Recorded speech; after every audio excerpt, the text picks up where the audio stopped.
آپ کی جو قسم ہے آپ رسالہ مجاع میں جس کسی مرجع تقلید کی تقلید میں ہے وہ آپ اٹھا کے دیکھ سکتے ہیں. اور دوسرے ہے زمین،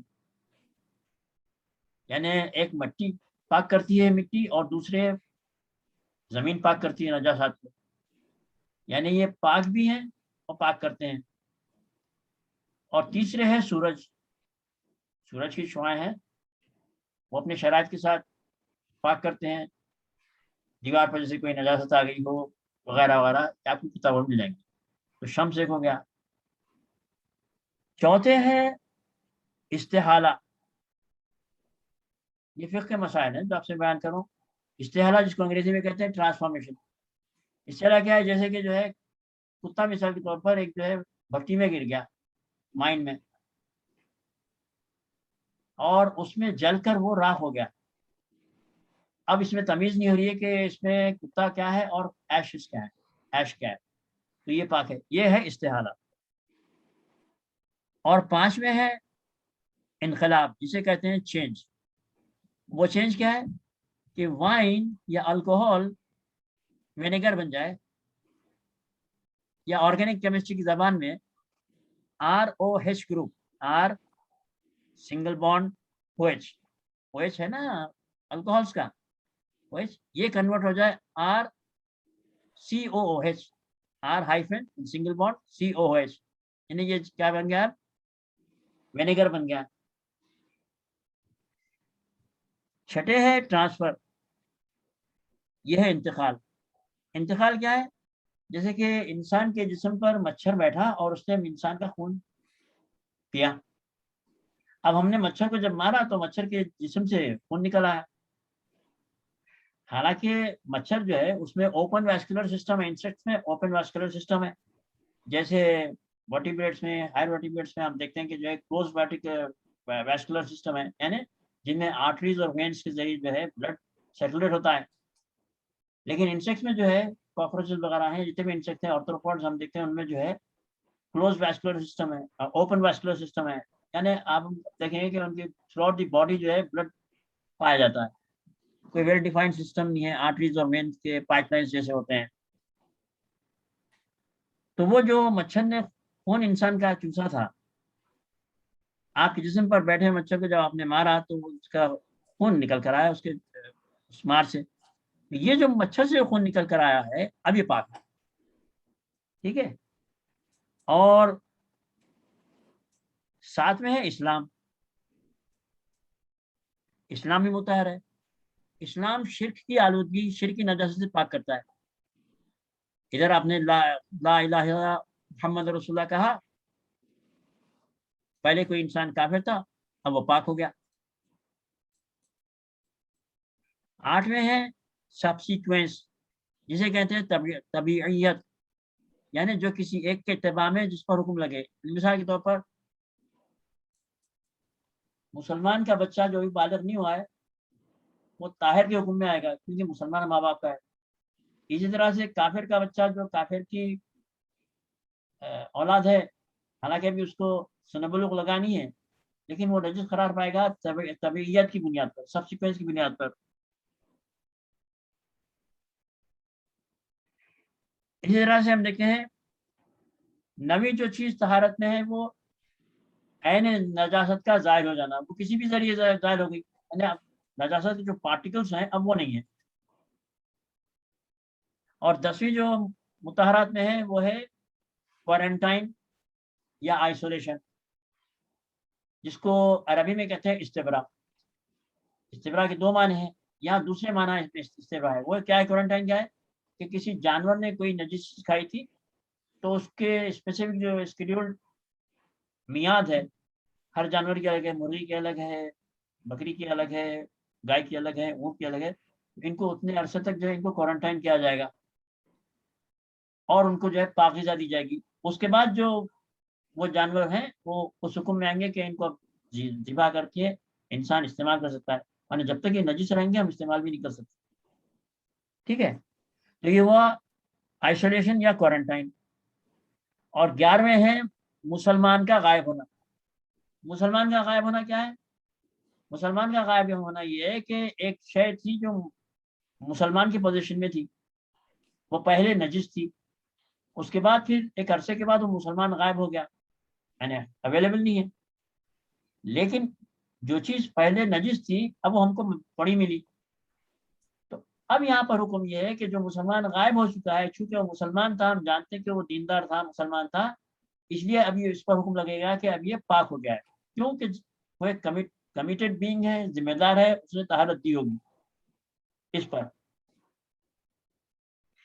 اور 12ویں مطہرات میں جو ہے خود خون ہے، وہ نجس بھی ہے، لیکن ذبیحہ کا جو خون جتنی مقدار میں نکلنا چاہیے ذبح ہونے کے بعد، اگر وہ فلو ہو چکا ہے تو اس کے بعد کا جو خون کبھی جانور کے مسلس میں، فلش میں، ٹیشوز میں پایا جا رکھتا ہے، وہ پاک کے حکم آئے گا. مگر اس صورت میں پاک کے حکم آئے گا کہ جب ذبح کرتے وقت ایمپل ٹائم دیا گیا کہ زیادہ نارمل جو کورس آف بلڈ فلو ہوتا ہے گشنگ کے بعد، ذبح کرنے کے بعد، وہ نکل چکا ہے.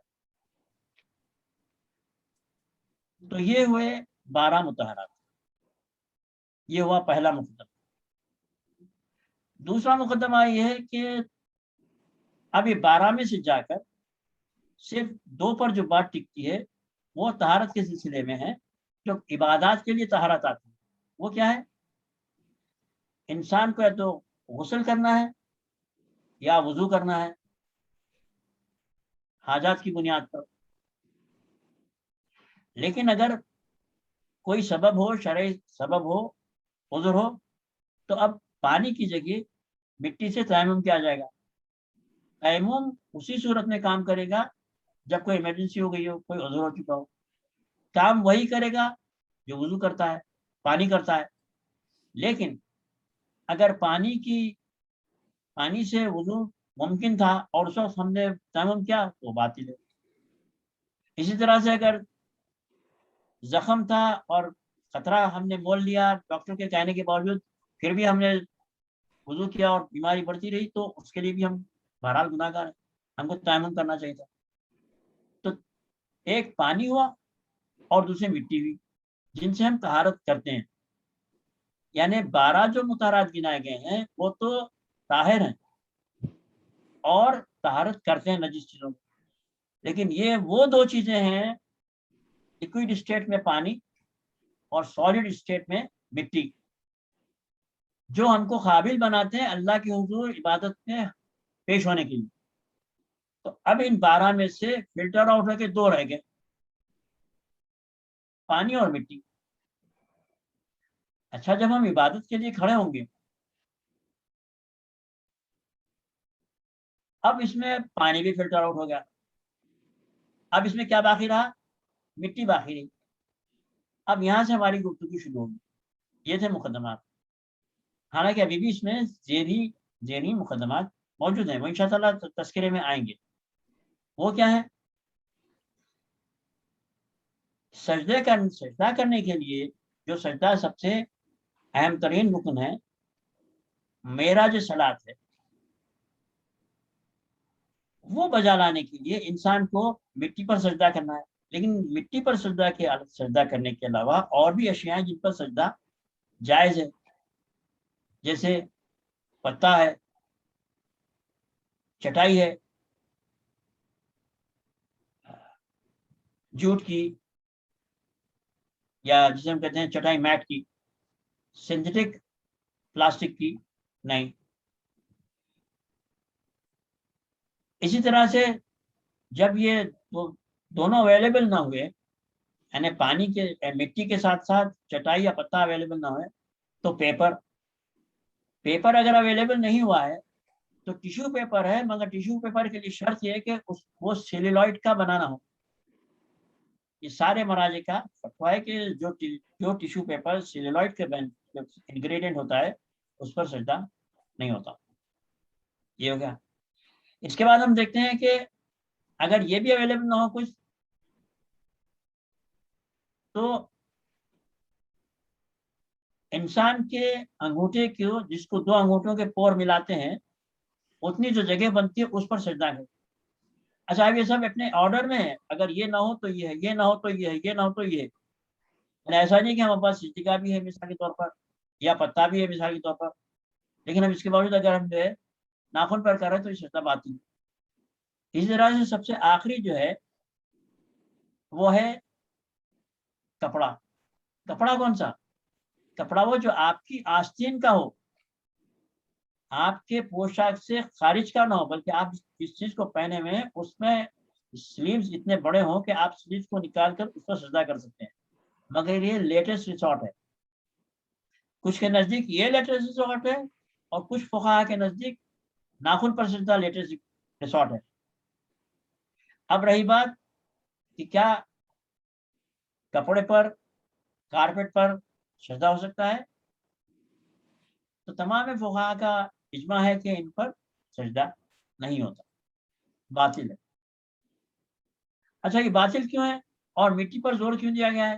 مٹی کی اہمیت کیا ہے؟ مٹی کی اہمیت کئی وجوہات سے. سب سے پہلی وجہ تو یہ ہے کہ وہ طاہر بھی ہے, مطہر بھی ہے, اور اس سے تیمم بھی ہوتا ہے. یہ تین اس کے پلس پوائنٹس ہوتے ہیں جو اور دوسروں میں نہیں ہے. اس کے بعد پھر ہم دیکھتے ہیں کہ مٹی کا ایک خاص رشتہ انسان سے ہے. اللہ عز و جل نے انسان کو خلق کیا ہے مٹی سے. کہیں اس نے اس کو تراب کہا ہے, کہیں طین کہا ہے, کہیں کھنکتی مٹی کہا ہے. اچھا اسی طرح سے امیر المومنین علیہ السلام نے اپنے پہلے خطبے میں جو ارشاد فرمایا ہے کہ اللہ نے آدم علیہ السلام کو جو خلق کیا ہے تو اللہ نے سخت نرم شیریں شورادار زمین سے مٹی جمع کی. اچھا یہ چاروں کی تقسیم جو قرآن مجید میں ہم کو ملتی ہے, ہمائن مسنون, تراب, طین, ارض, یہی ہم کو نجم والا ملتی ہے. اچھا یہ چار کی سگنیفیکینس کیا ہے؟ مٹی جب کہا گیا ہے تو اس میں دو چیزیں, ایک تو جو مٹی زمین پر ہے ہم اسی کو دیکھ لیں گے, یہ رچ ہے سلیکون ڈائی آکسائڈ میں, اور یہ زمین کا حصہ ہے اور ہمارا حصہ. ہم میں اور اس میں دونوں میں ایک رشتہ, ایک یگانگت الیکٹریکل فیلڈ سے جو یونیورسل ہے, یعنی انسان میں اور ارتھ جسے ہم کہتے ہیں ارتھ. ایک رشتہ یہ ہو گیا. دوسرا رشتہ یہ ہوا کہ مٹی جب کہا جا رہا ہے تو مٹی میں صرف یہی مٹی نہیں ہے جس میں خاک کہہ رہے ہیں, بلکہ اس خاک میں پنہا وہ سارے ایلیمنٹس ہیں جو پیریڈ ٹیبل کا حصہ ہیں, اور وہ چار حصوں میں منقسم ہے. چاہے آپ برانسٹیڈ تھیوری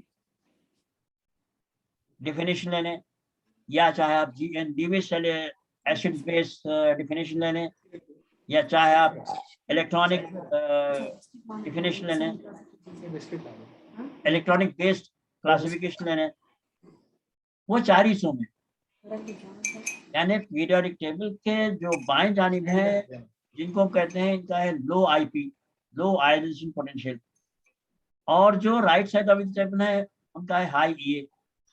خیر ویسے یہ کیمسٹری کی تو خیر کلاس ہے نہیں, لیکن ایک تھوڑا جو حضرات سائنس سے مرغوب ہیں اور جن کو رغبت ہے ان کے شوق کے خاطر بتا دوں کہ لو آئی پی کا مطلب کہ what is I P? Ionization potential is the amount of energy required to release an electron. یہ ہے left side of the table پر. اور اس طرح سے right side of the table کے جو گروپس ہیں ان کی ہے high E A, high electron affinity. ان کے جو بیچ میں ہیں وہ ڈی بلاک ایلیمنٹس ہیں جو میٹل ہیں. رائٹ سائڈ کے لیفٹ سائڈ کے آئنک بانڈ فارم کرتے ہیں, اور رائٹ سائڈ کے آپس میں جو بانڈنگ قائم کریں گے وہ کوولنٹ بانڈنگ فارم کریں گے. بیچ کے جو ڈی بلاک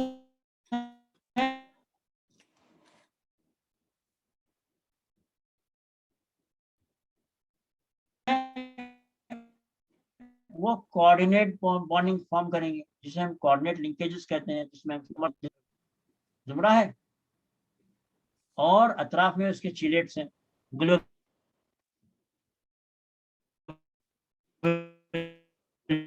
کے. تو یہ ہوا وغیرہ ہے, یہ تو ایک ضمنی بات ہوگی. تو انسان کی سرشت میں جو جس مٹی کا تذکرہ کیا جا رہا ہے، ایک تو ایک قرآن مجید اور نہج البلاغہ کی روشنی میں یہ چاروں کے ایلیمنٹس ریپرزینٹ کرتے ہیں. ایک یہ ہو.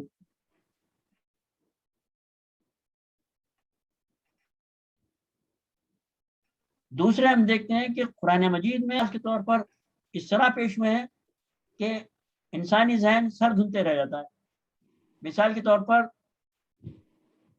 ایس بلاک، پی بلاک، ڈی بلاک، حتیٰ کہ لینتھنائٹس ایکسنائٹس سیریز سے بھی وہ ایلیمنٹس جن کے سمبلس ہم کو پیریوڈک ٹیبل میں ملتے ہیں، گو کہ یہ سمبلس انسان نے وضع کی ہے، لیکن اللہ عز و جل جس کو جو عالم علیم ہے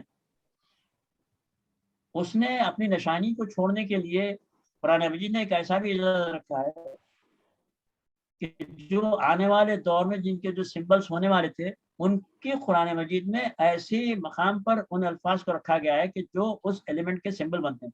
اگر آپ لوگ کہیں گے اجازت دیں گے تو اس کو میں نیکسٹ پارٹ میں پیش کر سکوں گا، ویسے ابھی بھی کہہ سکتا ہوں. اچھا، اس میں اہم بات یہ کہ یہ سارے کے سارے جن کو سمبلس کے ساتھ پیش کیا گیا ہے، کام بہت ہوا ہے قرآن مجید کا، وہ سب کے سب ہیں سورہ حدید میں، کسی اور سورہ میں نہیں ہے. اچھا، سورہ حدید میں بھی، سورہ حدید جو ہے 57واں سورہ ہے. قرآن مجید کا جو اعجاز ہے وہ یہ کہ قرآن مجید کے تمام آیات کو جو ایک سیکوینس میں رکھا گیا ہے وہ اللہ عز و جل نے رکھا ہے. رسول خدا نے بحیثیت رسول ہونے کے باوجود نزول کے اعتبار سے نہیں رکھا ہے. یعنی رسول خدا پر آیات نازل ہوتی تھی، مثال کے طور پر ایک وقت میں 10 آیتیں آئیں گی، ایک میں 50 آیتیں آئیں گی، ایک 30 آیتیں آئیں گی. تو آپ امیر السلام سے جو آپ کے کاتب تھے ارشاد فرماتے تھے کہ یا علی یہ 2 آیتوں کو مثال کے طور پر سورہ یوسف میں رکھو فلاں جگہ، یہ 3 آیتوں کو بقرہ میں رکھو، 4 آیتوں کو نساء میں رکھو، مثال کے طور پر. تو قرآن مجید جو ہمارے درمیان 114 سوروں کی شکل میں ہے، یہ قرآن مجید جبریل امین جو رسول خدا پر وحی کی شکل میں لے کر آئے ہیں، وہ ٹوٹلی 194 بیچز میں قرآن مجید نازل ہوا ہے جو 114 سوروں میں جمع کیا گیا ہے. اور یہ جمع کرنے میں اللہ عز و جل نے جہاں ایک طرف رسول خدا کے بعد ولایت کے لیے کہا تھا کہ یا ایھا الرسول بلغ ما انزل الیک وما بلغت رسالتہ، وہیں ہم دیکھتے ہیں کہ یہی انداز قرآن مجید کے حفاظت کے لیے اللہ نے بھی لیا. ورنہ طٰہٰ، یاسین، مزمل، مدثر اور یا ایھا الرسول بلغ ما انزل الیک وَإِن لَّم تَفْعَلْ فَمَا بَلَّغْتَ رِسَالَتَهُ. ٹھیک ہے. اسی طرح سے ہم قرآن مجید کی جمع کے لیے ہم دیکھتے ہیں کہ اس کا لہجہ ہے لا تحرک، اے رسول آپ بھی حرکت نہیں دیں، لا تحرک بہ لسانک لتعجل بہ، آپ بھی اپنی زبان کو حرکت نہ دیں، نہ اس میں عجلت کریں. اِنَّا عَلَيْنَا جَمْعَهُ، اس کا جمع کرنا ہمارا کام.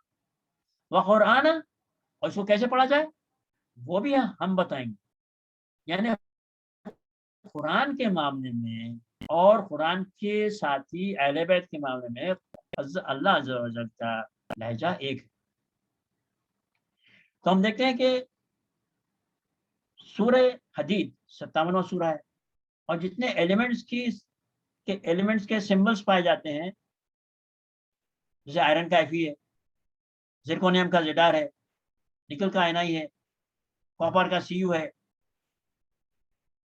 یہ سارے کے سارے عربی الفاظ میں جو قرآن مجید میں یہ الفاظ آئے ہیں وہ اس طرح سے آئے ہیں کہ جس آیت میں آئے ہیں وہ اسی نمبر پر آ کر گرتے. مثال کے طور پر اگر آئرن کا نمبر 26 ہے ایٹامک نمبر، تو وہ آیت میں ایسی جگہ پر حدید کا تذکرہ آیا ہے، فیرس کا، Fe کا، فا کے بعد یا، کہ وہ اس آیت کا 26واں حرف بنتا ہے. ٹھیک ہے. اچھا، یہ سورہ 57 کیوں ہے؟ ہاں، میں اصل میں یہ کہنا چاہتا کہ سورہ 57 جس طرح سے آیات قرآن مجید اللہ نے ترتیب دیے ہیں، اسی طرح سے قرآن مجید میں جو سورے ترتیب دیے گئے ہیں وہاں 2 اسکولس ہیں، لیکن اکثریت علماء کا اسکول یہ ہے کہ یہ سوروں کی ترکیب اور سوروں کے نام یہ سب رسول اللہ نے دیے ہیں اللہ کی طرف سے، وہی کی بنیاد پر. یعنی ہمارے پاس ایک ویسے طبقہ مائنورٹی میں ہے جو اس بات کا قائل ہی ہے، لیکن جو میجورٹی جو ماہرین قرآنیات ہیں ان کا کہنا یہ ہے کہ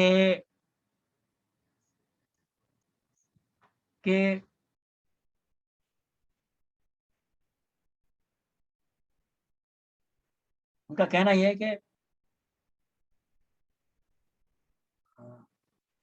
میں کہیں پر تھا، دیکھیے تھوڑا کنسنٹریشن ہوا. قرآن مجید میں جو سوروں کی ترتیب ہے وہ بھی اللہ اس کے کئی دلائل ہیں. مثال کے طور پر پہلے آپ سورہ حم میں دیکھیں گے، پھر سب سے آخر کا سورہ دیکھیں گے سورہ ناس، تو ان کی ابتدا اور انتہا میں ایک سیکوینس ہے. اچھا یہ تو ابتدا اور انتہا 2 ایکسٹریمز ہو گئے، لیکن ان کے درمیان ہم دیکھتے ہیں کہ ہر سورے کی آخری آیت اور آنے والے سورے کی آیت میں ایک مضمون کی، ایک ادبی پرتوں کی ایک سیکوینس ہے. تو اسی طرح سے ہم دیکھتے ہیں کہ جو سورہ ہے سورہ حدید 57 سورہ، ہم دیکھتے ہیں کہ وہ کہ آئرن کا ایٹامک نمبر 26 ہے، جو اس آیت میں آیا جہاں پر 26 پر آتا ہے وہ لفظ حرف. لیکن 57 اس لیے کہ اگر آپ آئرن کے اگر آپ آئسوٹوپس کی اسٹڈی کریں گے تو انسان کی زندگی میں سب سے زیادہ استعمال ہونے والا انڈسٹریل لیول پر، نیوکلیر لیول پر جو آئرن کا آئسوٹوپ استعمال ہوتا ہے وہ 57 ہے. تو پتہ چلا کہ ایک رشتہ انسان کا مٹی سے اس وجہ سے ہے کہ وہ اس کی سرشت میں ہے 95% واٹر 5% ایلیمنٹس میں سارے ایلیمنٹس ہو گئے پیریوڈک ٹیبل کے. ایک دوسرے مٹی پیورلی اللہ کی تخلیق کرتا ہے، یعنی اگر آپ کپڑے پر کرتے ہیں یا کارپیٹ پر کرتے ہیں تو یہ مین میڈ ہے، اگر وہ سینتھیٹک ہو یا ووون ہو، 12 ان میں ہاتھ انسان کا لگا ہے. لیکن جو خاک ہے جو مٹی ہے وہ اللہ کی خلق کرتا ہے، اور یہ مٹی انسان میں ہے، انسان مٹی کا ہے. تو ایک رشتہ تو مٹی سے زمین کا ہی ہو گیا. تیسری چیز یہ ہے کہ مٹی اور انسان میں جو چیز کامن ہے وہ الیکٹرک کنڈکشن ہے، الیکٹرو میگنیٹک. ہم جسے کہتے ہیں زمین میں ہے ارتھنگ، اور چنانچہ ارتھنگ کا افیکٹ انسان پر ہوتا ہے. آپ کی جو ای سی جی ہے یا ای ای جی ہے، الیکٹرو انسیفالوگرام ہے یا الیکٹرو کارڈیوگرام ہے، یہ سب جو چلتے ہیں ہمارے برین سے ای جی یا ہارٹ سے جو نیچرل پیس میکر ہے اسے جو الیکٹرک کنڈکشن چلتا ہے، یہ سب وہی.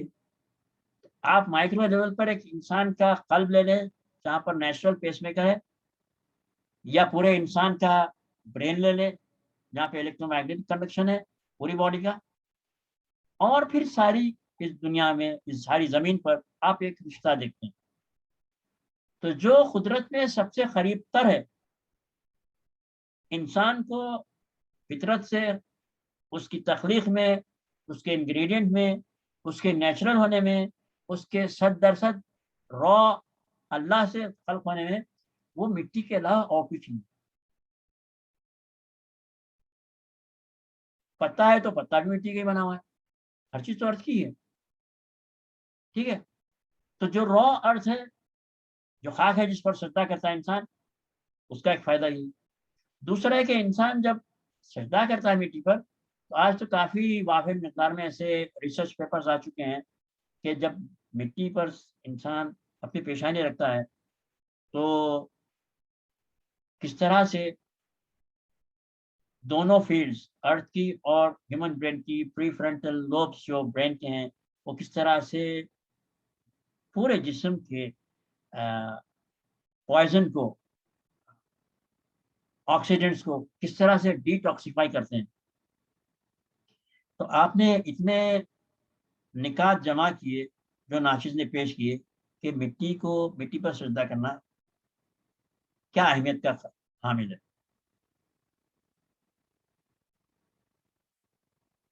اور یہ چیزیں دوسری اشیاء میں نہیں ملتی. تو ہم دیکھتے ہیں کہ سجدہ جو مٹی پر کیا جا رہا ہے اس کے کئی اسباب ہیں. چنانچہ اس پر دنیا کی مختلف لیبارٹریز میں سجدے پر کام ہوا ہے. جاپان میں، جرمنی میں، سعودی عرب میں، سعودیہ کے گیزٹس لکھتے ہیں سرکولرز مٹی پر سجدہ کریں. اب سجدہ جو رسول اللہ صلی اللہ علیہ وآلہ وسلم کرتے تھے وہ یہ کہ مثال کے طور پر اگر گرمی ہو جائے، شدید گرمی ہو، تو مٹی کو جمع کر کے، جیسے آج ہم تربت کی شکل دیکھتے ہیں، اس پر آپ سجدہ کرتے تھے. اور یہ سجدہ جو ہے وہی تربت کی شکل بنی. اچھا، اس تربت میں بھی جو چیزیں ملی ہوتی ہیں وہ بھی سب کی سب نیچرل ہیں، کوئی کیمیکل نہیں ہے، کوئی سنتھیٹک نہیں ہے. پانی ہے، آگ ہے. سجدگاہ میں ہوتا کیا ہے، پانی سے ملاتے ہیں مٹی کو، اس کو ڈرائی کرتے ہیں، ڈرائی کرنے میں اس میں ہیٹ آتی ہے، گرمی آتی ہے. تو اور اشیاء سے مقابلے میں مٹی جو ہے پھر قابل قدر ہو گئی سجدگاہ کے لیے سجدہ کرنے. تو میں چاہ رہا تھا کہ آپ حضرات کو کچھ اس سلسلے میں بتاؤں، ظاہر کروں کہ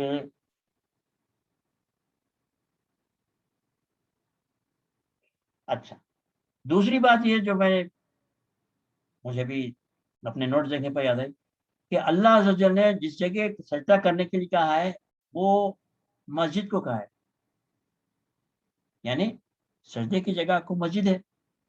اور پھر ہم دیکھتے ہیں کہ اللہ نے مختلف آیات میں زمین کو فراشا کہا ہے، یہ فرش ہے.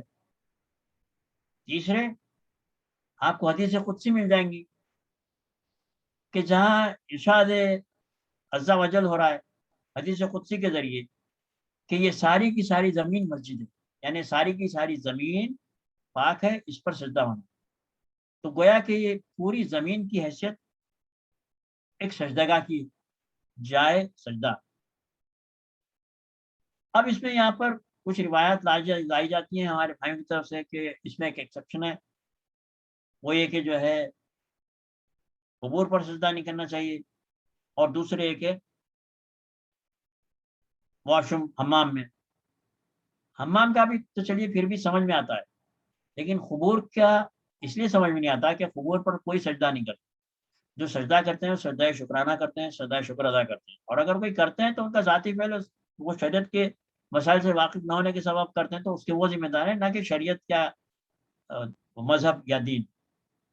تو ہم دیکھتے ہیں کہ قرآن مجید کی جیسے آئے تھے قل ہمارا رب بھی بالقسط واقیموا وجوہکم عند کل مسجد وادعوہ مخلصین لہ الدین، اور تم سجدہ کرو اللہ کو اخلاص کے ساتھ. اور آیت کیا ہے، کل مسجد کا کیا ہے، کل مسجد یہ کہ ساری کی ساری زمین پاک. یا سجدہ سے مراد جائے سجدہ ہے. کل مسجد اللہ جب کہہ رہا ہے تو اللہ اپنی تخلیق مٹی کے لیے کہہ رہا ہے، یہ مقام ہے سجدے کا. پھر اس کی وضاحت اور مابقی آیات میں یہ فراشا، ہم نے زمین کو فرش بنا کے، فرش کا کے لیے صرف ہمارے آرام کے لیے نہیں ہے، بلکہ اس فرش پر ہم اللہ کی عبادت کریں. اور سب سے پہلا اس فرش پر اللہ کی عبادت ہی کا ہوتا ہے. تو ہم دیکھتے ہیں کہ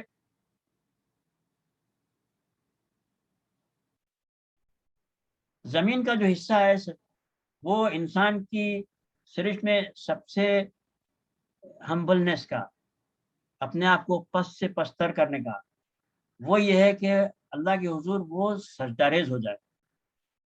اور جب سجدہ ریز ہوگا تو اس کی نظر میں جو انسان اپنے آپ کو اشرف مخلوقات سمجھتا ہے اور اللہ کا خلیفہ جانتا ہے، اور وہ ہے بھی اور زمین پر چلتا بھی ہے، کئی مقامات پر اکڑ بھی چلتا ہے، تو اس کو یہ تنبیہ کی جا رہی ہے کہ دیکھو تم جو کچھ ہوگے، لیکن یہاں جب اللہ کے پاس آئے ہو تو اب سجدہ کرو، اور اپنی جو سب سے اہم ترین جائے مقام ہے پیشانی، جو سب سے متبرک جسے تم سمجھتے ہو اور ہے بھی، وہ اللہ کے حضور میں پیش کرو. اور وہ کہاں پیش کرو، تم جسے سمجھتے ہو کہ یہ خاک ہے. ہم اب تک تو یہی سمجھتے ہیں نا کہ خاک ہے، اس کی کوئی سگنیفیکینس نہیں ہے. وہ تو اب پتا چلا کہ جب یہ کمپیوٹرز بننے لگے، یہ بائٹس اور کلو بائٹس اور میگا بائٹس ہونے لگے اور یہ سب سلیکون ڈائی آکسائڈ کا وہ ہے، اب پتا چلا کہ جناب ساری دنیا خاک خاک کی بات کرتی، یہ ایک دوسرا مسئلہ ہے. لیکن انسان کی نظر میں خاک کمتر مقام رکھتی ہے، اور انسان کی پیشانی بہرحال اعلیٰ ترین مقام رکھتی ہے، اور سجدہ سب سے اعلیٰ ترین رکن نماز ہے. تو اللہ نے کہا کہ جب تم سجدے میں آؤ تو اپنی سب سے جو اعلیٰ ترین مقام ہے پیشانی، اس کو زمین پر رکھو. اچھا صرف یہی نہیں کیا گیا، جماعت کا حکم دیا گیا کہ دیکھو تمہارا تکبر یہاں ٹوٹے گا کہ اگر سامنے امام جماعت ہے اور پیچھے صف کھڑی ہوئی، تو جو دوسری صف ہے، دوسری صف والوں کا جو سر ہے سجدے میں، وہ پہلی صف والوں کے پیروں کے پاس ہے، وہاں گر پڑا ہے. تو اس طرح سے انسان کا تکبر ٹوٹے گا، اس کی ایگو ختم ہوگی. اس ایکسرسائز کے لیے، اس ایگو کو دور کرنے کے لیے کہ اللہ کے حضور میں بندگی ہے اور اللہ کے حضور میں تابعداری و اطاعت ہے، اللہ عز و جل نے حکم دیا ہے کہ تم زمین پر سجدہ کرو اور جماعت سے نماز ادا کرو، تاکہ جو آنے والا ہے تم اس کے قدم کے پاس اپنی پیشانی رکھو. یہ سب چیزیں اس مضمون میں کور ہوئی. اور جہاں تک اسی طرح سے ہم دیکھتے ہیں کہ جو سلوات بھیجیں گا، اللہم صلی علی محمد وآل محمد اللہم صلی علی محمد محمد وآل. میں چاہ رہا تھا کہ آپ حضرات کو کچھ ایلیمنٹس کی بات بتاؤں. ہاں،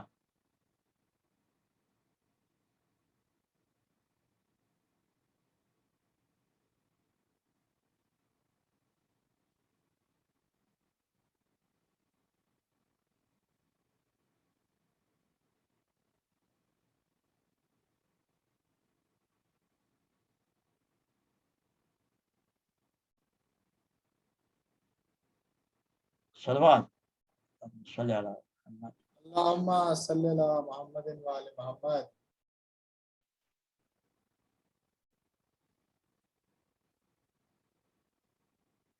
مثال کے طور پر آپ دیکھیں گے کہ جو ہے، جیسے میں نے پیریڈ ٹیبل کی گفتگو کی تھی، اس میں ہم دیکھتے ہیں کہ ریڈون ہے اور اس کا سمبل ہے کیپٹل آر اسمال این، اور وہ ہے 86.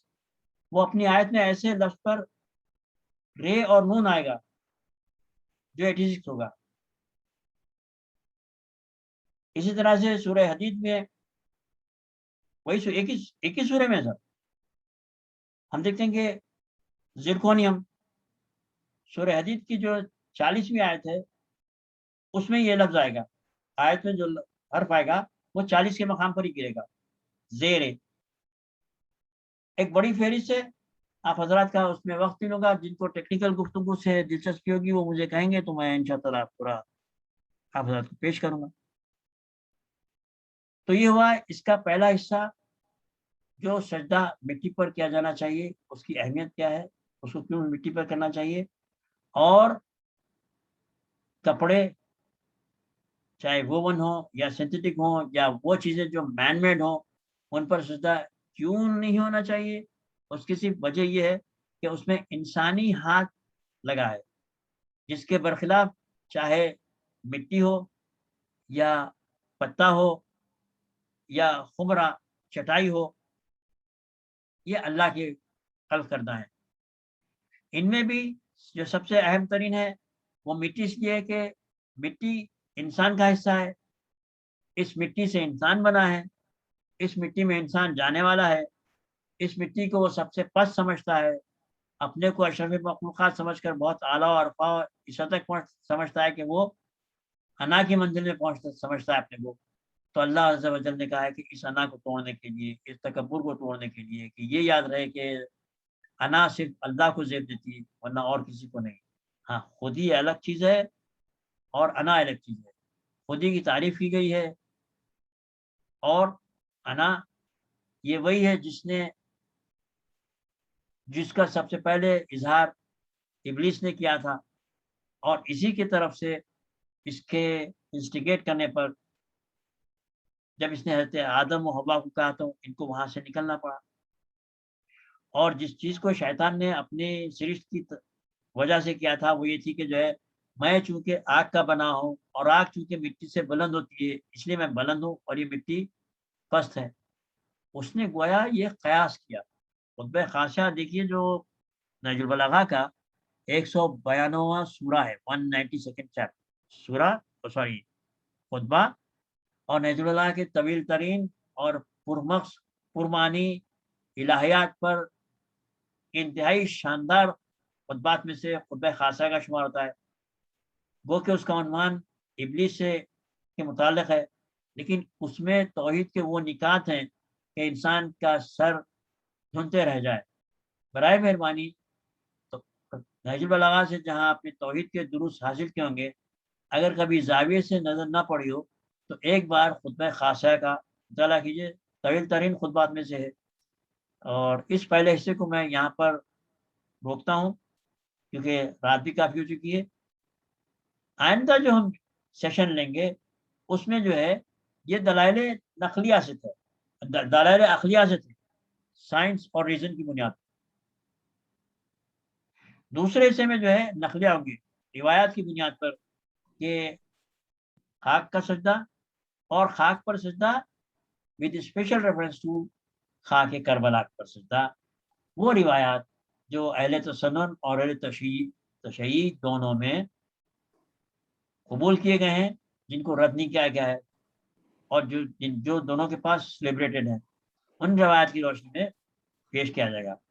اب میں یہاں پر آپ حضرات کو دعوت دیتا ہوں کہ اگر کچھ سوالات ہوں تو وہ کریں.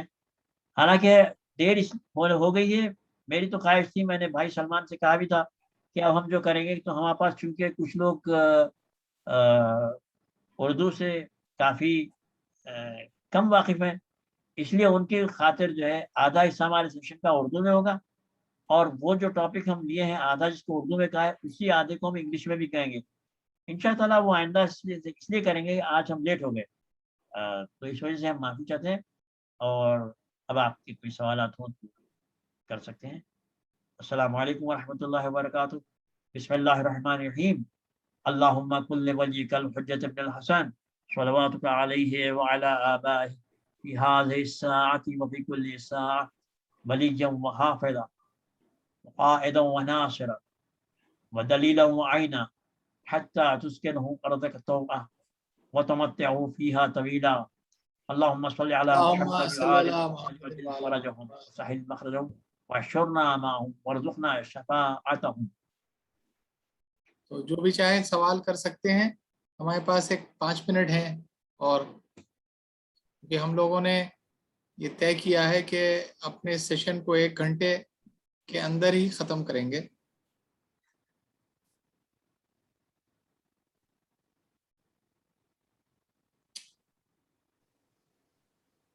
السلام علیکم. ہاں میرا ایک سوال ہے. آپ نے یہ فرمایا کہ سورہ حدید وہ سورہ ہے کہ جس کے اندر بیشتر ایلیمنٹس کا ایک انڈائریکٹ وے میں ذکر ہے, اور جو یا ان کے نقوش ہیں. تو اور آپ نے یہ بھی بتایا کہ مطلب زرکونیم جو ہے اس کے ایٹامک نمبر کے حساب سے جو ہے, کیا وہ سورہ حدید میں ہے یا کسی اور سورہ میں؟ کیونکہ سورہ حدید کے اندر یہ سب سورہ حدید میں ہی ہے. سورہ ہو حدید کے سکتا ہے اندر مجھے تسامع, ہو سکتا ہے مختلف سوروں میں ہو سکتا ہے مجھے تسامع ہوا ہو, لیکن جس آیت میں جہاں پر ہے وہ 40 ہی پر ہے. اچھا, تو ممکن ہے کہ کسی اور سورہ میں, کیونکہ سورہ حدید میں 29 سورے ہیں, تو 29 ممکن ہے, آیات ہیں. میں 29 کنفرم کر دوں گا آپ. ہاں 29 آیات ہیں. تو اور ہاں صحیح کہا آپ ایک نے. جی نہیں سورہ حدید آیات تو 29 ہیں, لیکن جی جس آیت میں یہ لفظ 40 میں آیا ہے وہ آیت میں لفظ ہے, وہ ودن 29 ہی ہے وہ, لیکن جس آیت میں ورڈ گر رہا ہے وہ 40 ہے. اچھا نہیں تو ہاں اچھا اس کو آپ الیبوریٹ کیجئے کہ 29 آیات ہیں لیکن پھر بھی جس آیت کے اوپر وہ ورڈ گر رہا ہے وہ 40واں پھر کیسے ہوگا؟ ہاں وہ میں آپ کو کر سکتا ہوں، تھوڑا آپ کو تھوڑا ٹائم دینا پڑے گا. جی کیونکہ میں اس وقت دیکھ رہا تھا قرآن شریف میں جو میرے پاس آن لائن ہے قرآن، بلکہ یہ وہ قرآن ہے کہ جو آپ کے ذریعے سے میں نے ڈاؤن لوڈ کیا تھا. جی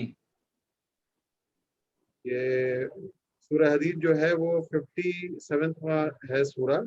جی جی اور اس میں جو ٹوٹل آیات ہیں وہ 29 ہیں. ہاں آیات 29 ہیں، لیکن جو بھی سمبلس ایلیمنٹس کیا ہیں وہ 29 آیات ہی میں سے جس کسی آیت میں وہ 19 نمبر پر آگے گن رہے ہیں جو ایٹامک نمبر ہے. اچھا اچھا ہاں خیر کیونکہ آپ نے فرمایا تھا کہ اس چیز کو آپ اب اگلے آپ کو ایک ڈسکشن. مثال دیتا ہوں میں، جی ایک مثال دیتا ہوں. مثال کے طور پہ ریڈون کا نمبر 86 ہے جی اور یہ آیت ہے 22. اچھا تو آیت حدیث 29 ہے، یہ آیت جی ہے 22 جی میں جو لفظ آ رہا ہے جی رنبا، رنا رے نون. جی اگر آپ اس کو انگریزی میں کرتے ہو تو یہ آر این ہوا ریڈون کا. جی اور اس آیت میں 22ویں آیت میں یہ جس مقام پر آ کر جڑ رہا ہے وہ ہے 86، اور جو حروف آ رہے ہیں وہ رینون آ رہے ہیں. اچھا اسی طرح سے زرکونیم ہے وہ 40th ہے، ایٹامک نمبر 14 ہے. یہ سورہ حدید کی 13ویں آیت میں 40ویں مقام پر آ کر گر رہا ہے. میں آیت پڑھتا اچھا ہوں للذین آمنوا الغر، تو روئے رے جو آ رہا ہے وہی رے وہ 40 مقام پر آ رہا ہے. آیت 13 سورہ ہے 57، جی وہ جو لیٹرز آ رہے ہیں وہ 40 پلیس پر آ رہا ہے. اسی طرح سے ٹینٹلم آ رہا ہے، اس کا سمبل ہے ٹی اے ہے نا. تو جی یہ آ رہا ہے اپنے مقام پر 73ویں سورہ حدید کی آیت نمبر 16 میں. وہ آ رہا ہے وما نزل من الحق، بسم اللہ الرحمن الرحیم، وما نزل من الحق ولا يكونوا كالذين اوتوا الكتاب. کتابہ میں جو تے الف آ رہا ہے، ایک طرف کاف ہوا آخر میں بے ہوا، تو اس کے ان کے درمیان جو تے اور الف آ رہا ہے وہ 73 تھرڈ پر آ رہا ہے. اچھا ہاں اسی طرح سے کلورین ہے فا ایف ہے نا، تو یہ سورہ حدید کی پہلی آیت میں 9ویں مقام پر آ رہا ہے. آپ کیلکولیٹ کر کے دیکھ لیں. اچھا 9ویں مقام کا مطلب 9th ورڈ ہے. 9th ورڈ ہے from the beginning of words. اچھا اسی طرح سے آکسیجن 8 ہے نا. تو آکسیجن جو ہے الف سے ہے نا، یعنی جب آپ جی دیکھیں گے عربی میں، عربی املا جب کریں گے تو الف سے کریں گے. جو عربی میں جو آکسیجن لکھتے ہیں عربی زبان میں عرب وہ الف سے لکھتے ہیں. یہاں پر وہ سورہ حدید کی پہلی آیت میں سبح للہ ما میم کے ساتھ جو الف آ رہا ہے وہ 8واں ہے. اچھا اب آپ یہ کہہ سکتے ہیں کہ بھئی آپ نے یہ جو نکالا ہے اپنے طور پہ نکالا ہے، ٹھیک ہے. ایک کوئنسیڈنس ہوگا، 2 کوئنسیڈنسز ہوں گے. اتنے کوئنسیڈنسز ہونا اس بات کی نشاندہی کرتا ہے کہ اگر آپ تھیوری آف پروبیبلٹی پر جاتے ہیں تو پتہ چلتا ہے کہ یہ سارے کا سارا کام ایک پلان ڈیزائن کام ہے. جی مطلب یعنی یہ ڈیٹا موجود ہے لیکن ہاں اس کو نکالنے کے لیے وہ بصیرت ہونا چاہیے اپنے ہاں پاس. اور بہت کام ہوا ہے. اب انشاءاللہ آگے وقت بڑھے گا تو ہم آپ سے بتائیں گے کہ اہل بیت کے نام، پنجن پاک کے نام، 12 ائمہ کے نام، شہاردہ معصومین کے نام کس سیکوینس سے قرآن مجید میں آیات میں کس طرح بیٹھے ہوئے. جی ایک چیز تو میں ایک چیز تو میں عرض کرنا چاہتا ہوں کہ جیسے سورہ یاسین ہے اس میں مطلب بسم اللہ الرحمن الرحیم کل شیء احصیناہ فی امام مبین، یہ 12ویں آیت ہے جی جہاں امام مبین کا ذکر آیا ہے، وہ 12ویں آیت ہے اور مطلب 12 امام ہے. تو یہ ایک بڑا آسان بھی ہو جاتا ہے مطلب اس آیت کو یاد رکھنا کہ سورہ یاسین کے اندر جو ہے انا نحن نحیی الموتى قدموا وآثارهم کل شیء احصیناہ فی امام مبین، یہ 12ویں آیت ہے کہ جہاں پر امام مبین کا ذکر آ رہا ہے. تو قرآن کے اندر اس طرح کے نقوش اور اس طرح کے انڈیکیشنز جو ہیں وہ ہیں، لیکن یہی ہے کہ اس کو سمجھنے کے لیے آدمی کے پاس بصیرت ہونا چاہیے. ہاں بالکل اور صحیح. ایک سوال اور ہے، آپ نے جو نہج البلاغہ کے اندر سورہ کا ذکر کیا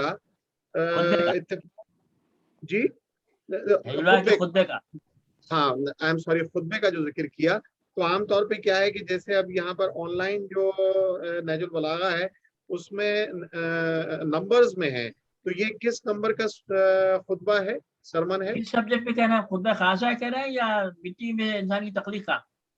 نہیں، جو خطبہ خاصہ والا ہے جو آپ نے کہا کہ ہم لوگوں کو پڑھنا چاہیے. 192. 192. اچھا، نہج البلاغہ کے 2 نسخے ہیں، ایک صفی صالحی کا ہے اور ایک جی محمد ابدا کا ہے. جی ان دونوں کے نسخوں میں ایک فرق یہ ہے کہ اگر کوئی خطبہ صفی صالحی کے پاس 192 ہے تو ہو سکتا ہے کہ وہ خطبہ محمد ابدا کے کمپائلیشن میں 194 ہو، 195 ہو، 190 ہو. جی تو تھوڑا آگے پیچھے کریں گے مل جائے گا. اور اگر نام سے یا کوئی خطبہ ہے تو وہ آسان ہے. آپ نے دیکھا خطبہ خاصہ کا، آپ خاصہ دیکھ لیں گے. جی جو آپ نے مجھے نہج البلاغہ کا ورژن شیئر کیا تھا اس میں 192 ہے، اور اس کا جو بریف ڈسکرپشن ہے وہ یہی ہے کہ from a sermon known as القاسیہ sermon of disparagement, it comprises disparagement of Satan, Iblis, for his vanity and his refusing to prostrate before Adam, peace be upon him, and his being the first to display bigotry and to act through vanity. It comprises a warning to people treading in Satan's path. یہ 192 ہے. جی اصل میں کیا ہے کہ ہندوستان میں جو اردو ترجمہ ہوا ہے یا انگریزی ترجمہ ہوا ہے، جیسے ذیشان صاحب کا ہے، مفتی جعفر صاحب کا ہے، رئیس احمد جعفری کا ہے، ان میں سے کچھ لوگوں نے محمد ابدا کا نسخہ لیا ہے اور کچھ نے صفی صالحی کا لیا ہے.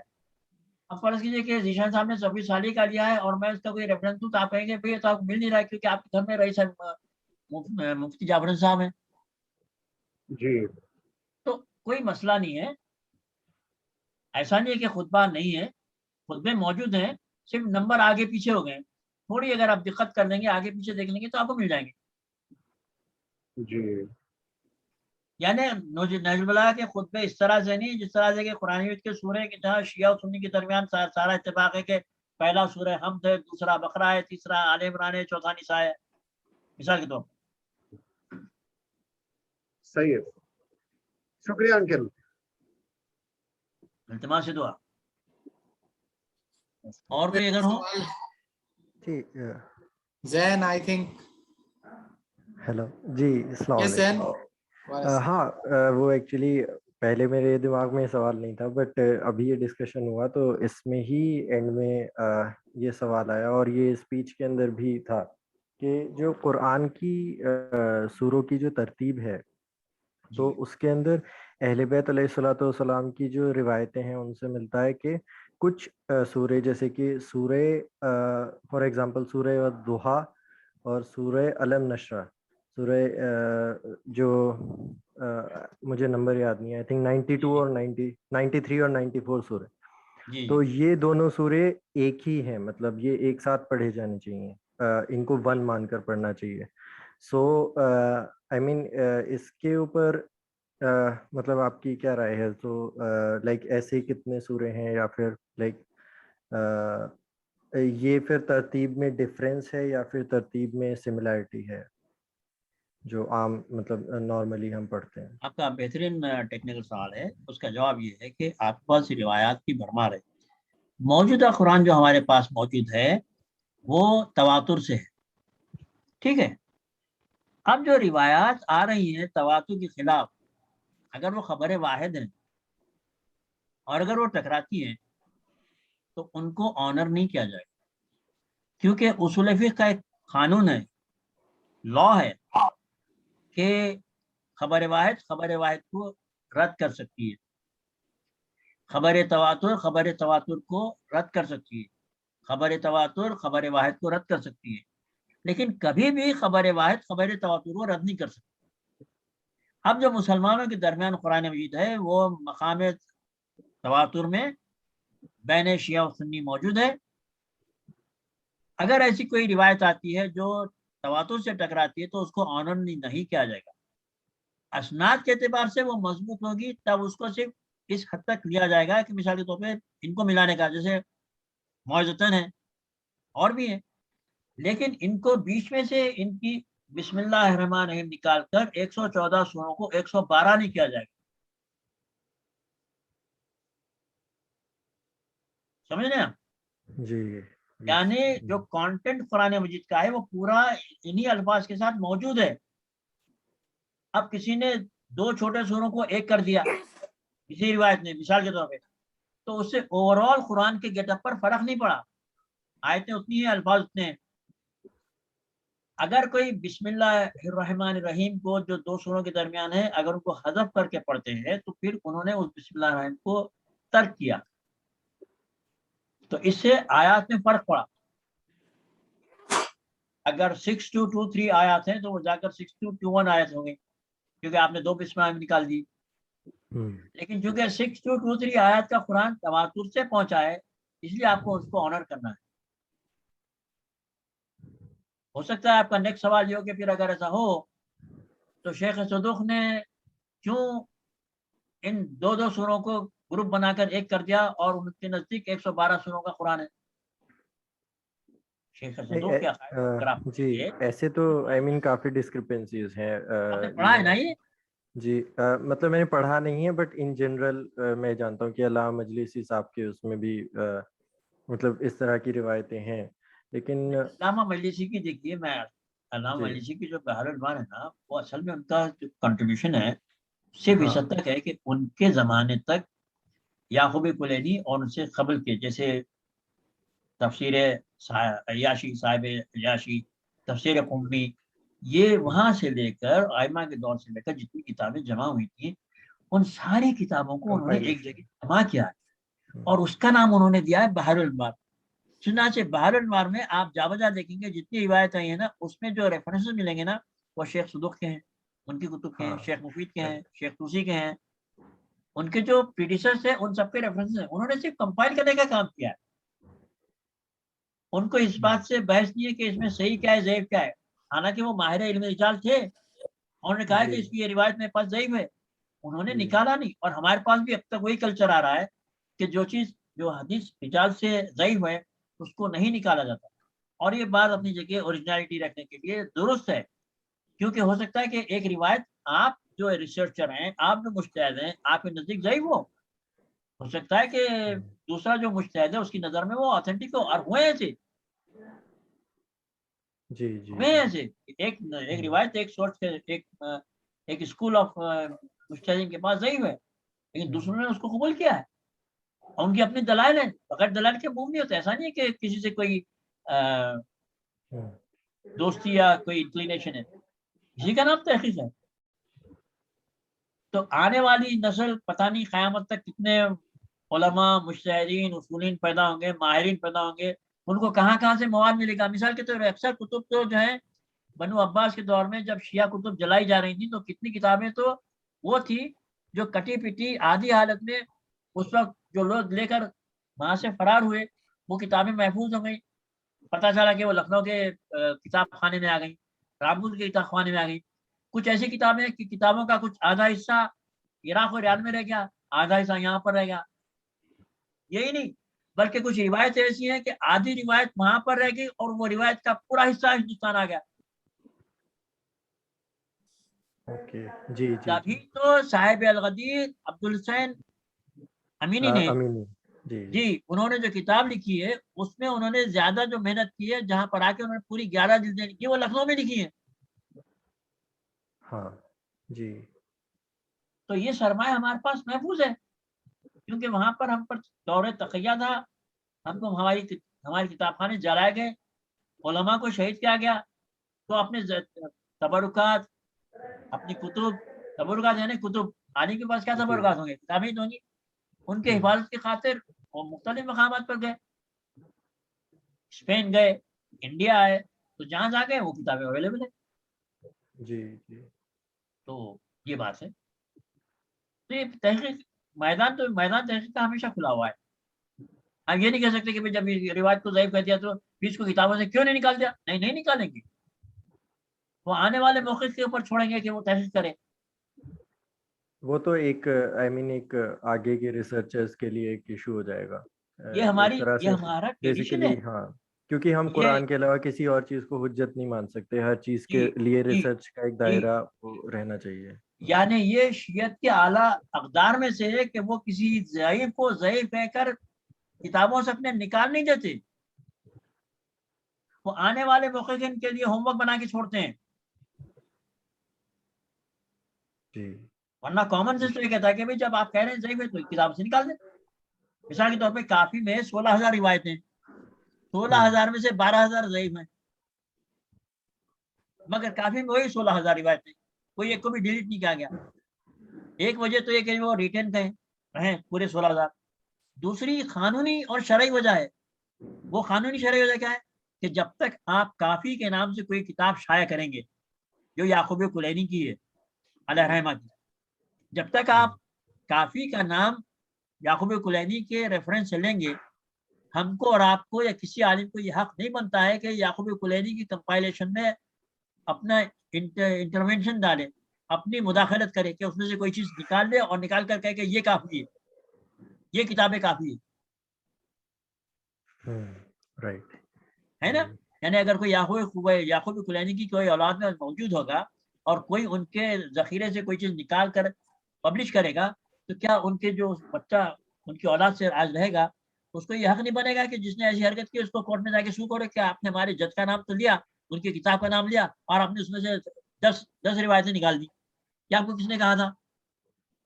کاپی رائٹ وائلیشن ہوگا ہے نا. اس وجہ سے ہمارے پاس ساری روایت موجود ہے. جی. جیسے کہ آج کل یہ وہابی حضرات یہ کام کر رہے ہیں کہ بہت سی روایتیں نکال رہے ہیں. ہاں، شیخ البانی نے آئی تھنک کیا ہے، اور اس کی مذمت ایک جگہ پہ طاہر القادری صاحب نے کی تھی کہ انہوں نے ایک بک چھاپی تھی اور اس میں بخاری کو بہت کچھ ڈیلیٹ کر دیا تھا اور اپنا انہوں نے مینشن کر دیا تھا. ان کے جو سو کالڈ اسکالرس ہیں جیسے ذاکر نائک، واکر نائک، وہ جہاں سے بھی انہیں اہل بیت کی سپورٹ میں کچھ ملتا ہے تو نکالنے کی کوشش کرتے ہیں. ظاہر اہل بیت کو وہ احترام اور وہ سب کہہ کرتے ہیں، لیکن جہاں انہیں موقع ملتا ہے وہ اس طرح کے کام کرتے ہیں.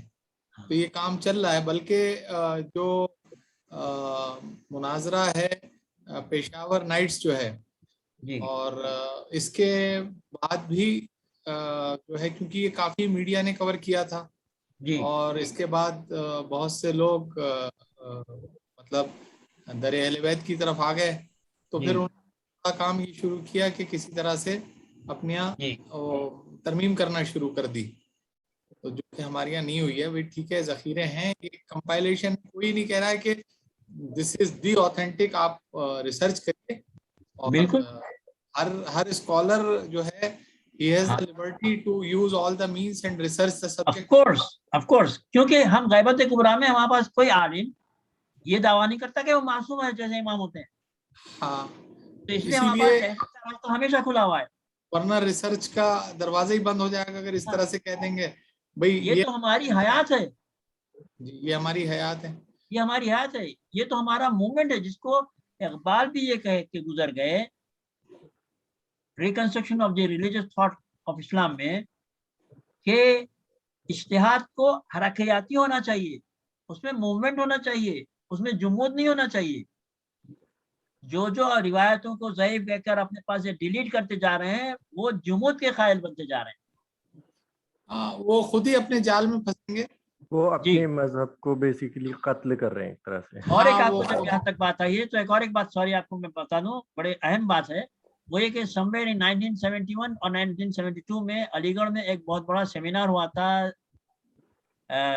سنی دنیا میں اجتہاد کا دروازہ کھولنے کے لیے. اس میں اجلہ علماء اہل سنت کے علماء نے اس میں مقالے لکھے، جو عربی میں تھے ان کے اردو تراجم شائع ہوئے، وہ ناچیز کے ہوم لائبریری میں موجود ہے. اور اس میں بدر الحسن صاحب کے 2 مقالے ہیں،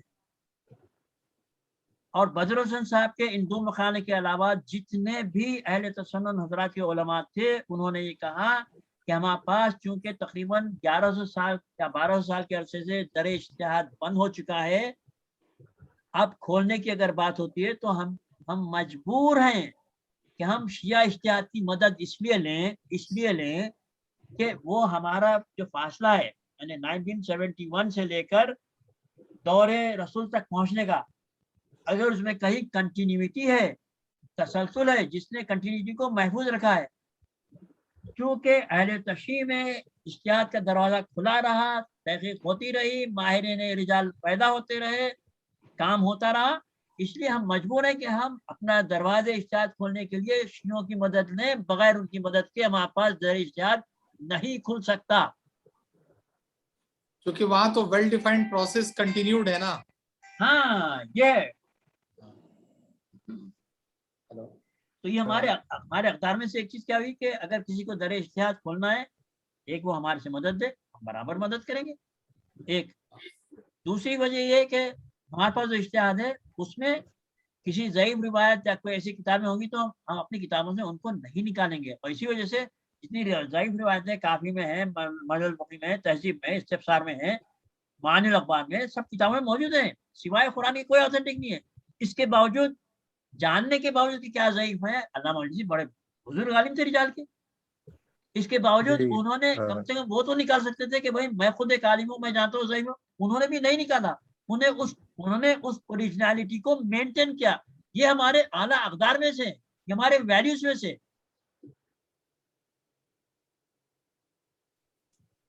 جی بے شک. ناٹ ٹو مینشن انہوں نے خود میرات العقول لکھی تھی، جو آئی تھنک ایک رجال کی بہت بڑی کتاب ہے. علامہ مجلسی صاحب نے میرات العقول جو بک ہے، جس کے اندر انہوں نے باقاعدہ جرح و تعدیل روایتوں کی ہے، اور مطلب رجال کی ایک بڑی کتاب ہے. جی. اینڈ انکل اس کے علاوہ میری ایک ریکویسٹ تھی، اصل میں اس سے ریگارڈنگ میرے پاس کچھ کوشچنز بھی آئے تھے، اور ڈیمانڈ یہ تھی کہ اس کا ڈیٹیلڈ آنسر ہو. تو بریف آنسر تو میں نے دیا تھا، لیکن ڈیٹیلڈ آنسر کے لیے کہ آگے آئندہ آنے والے سیشنز میں ایک سیشن، یا بیسیکلی یہ آپ پر ہے، تحفظ قرآن کی جو بھی لائک ایک ہسٹوریکل بیک گراؤنڈ ہے اور وہ سب کچھ رہا ہے کہ قرآن کی کس طرح سے حفاظت ہوئی ہے، قرآن کے بہت بہترین مضمون ہے. جی یعنی آپ یقین مانیں کہ مجھ ناچیز کا انتہائی مرغوب ترین مضمون رہا ہے تقریباً 35-40 سال سے. مجھے شوق ہے اس مضمون پر کہنے کا، لیکن چونکہ ہمارا جو کورم یہاں پر شروع ہوا تھا وہ اصول دین اور فروعات دین سے سفر کرنے کا، ورنہ تو آتھینٹسٹی آف قرآن ہے. کنٹینیوٹی باقی رہے، اس میں کوئی ایشو نہیں ہے، بٹ ہاں میں نے ایک ریکویسٹ کی ہے کہ آگے کو انشاءاللہ. نہیں بالکل کریں گے، بلکہ میں سوچ رہا ہوں کہ میں نے بھائی سلمان سے یہ بھی کہا تھا، چنانچہ دیکھیے ہم 4 ہفتوں میں جو 4 سیٹرڈیز جمع ہوتے ہیں اس میں 3 سیٹرڈیز تو ہم اصول و فروعات دین پر گفتگو کریں گے، اور ہر مہینے ایک سیٹرڈے جو ہے کوئی کنٹمپریری ایشو ہوگا یا کوئی ایسا ایشو ہوگا جیسے آپ قرآن مجید سے کریں.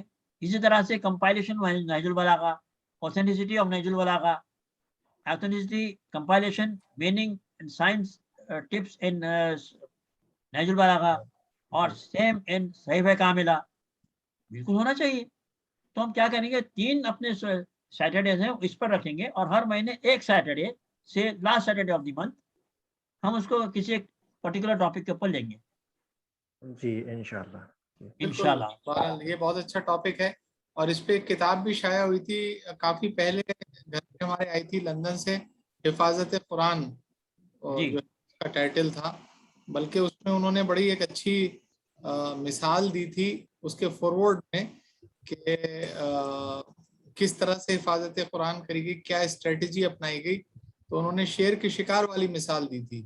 تو انہوں نے کہا جب شیر کا شکار کیا جاتا ہے تو اس کو 3 طرف سے گھیرا جاتا ہے, چاروں طرف سے نہیں تو وہ حملہ کر دے گا. ایک رستہ اس کے لیے کھلا رکھا جاتا ہے تاکہ وہ اس رستے سے بھاگ نکلے, مگر آگے جال ہوتا ہے, وہ وہاں جا کے پھنس جاتا ہے. تو کہ اگر قرآن میں بہت سی چیزیں بالکل ایکسپلیسٹ ہوتی تو شاید اس کے ساتھ مطلب تحریف کرنے کی کوشش کی جاتی, لیکن لوگ سمجھتے رہے کہ بھئی ہمارا بچ کے نکلنے کا یہاں پر ہے رستہ, تو وہ نکل گئے لیکن آگے جا کے پھنس گئے. تو گفتگو ہوگی. ہاں وہ اسٹریٹجی کری گئی ہے. تو میرے ذہن میں آیا چونکہ اس وقت جب یہ آئی تھی کتاب تو ہمارے والد مرحوم نے اس چیز کا ذکر کیا تھا. تو بہرحال اب کافی وقت ہو چکا ہے تو ہم اپنے سیشن کو ختم کریں گے. اور یہ تھے بہرحال سجدے کے مقام کے اوپر مطلب سائنس کی روشنی میں عقلی دلائل اور عقل کی روشنی میں سائنسی دلائل, جو بھی آپ کہیں جس طرح سے دونوں چیزیں اس کے دلائل عقلیہ. اب اگلی جو ہماری نشست ہوگی وہ ہوگی اسی کا کنٹینویشن کے روایتوں کی روشنی میں, اور اس وہ روایتیں جو ہمارے یہاں بھی ہیں اور اہل تسنن کے یہاں بھی ہیں اس پر روشنی ڈالی جائے گی. تو بہرحال سب کا بہت بہت شکریہ, اور یہ ریکارڈنگ سب کے ساتھ شیئر کر دی جائے گی. اور نیکسٹ سیشن جو ہے بس ہاں یہاں ایک چیز میں بتانا چاہتا ہوں کیونکہ ابھی مجالس کا سلسلہ ہے اور یہ قریب 25 سفر تک کافی کثرت سے مجالس منعقد کی جائیں گی, تو اکثر لوگوں کو وقت نہیں مل پاتا, اور یہی وجہ ہے کہ بہت کم لوگ شریک ہو پا رہے ہیں. تو اب اگلا جو ہمارا سیشن ہوگا وہ 9 اکتوبر کو ہوگا انشاءاللہ. تو کے لیے بہرحال سب کی اجازت چاہتے ہیں. شکریہ اور شب خیر. Do take care of your self. خدا حافظ.